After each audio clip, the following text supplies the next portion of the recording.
दीदी कुठे आहे? कुठे दाखव बर, दाखव बर सर. चल चल दाखव. हाय तुझ्या महाग.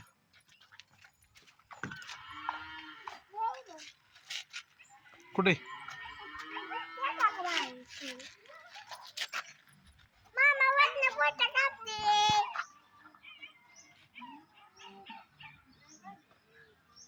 अभ्यास कोण करतंय नक्की?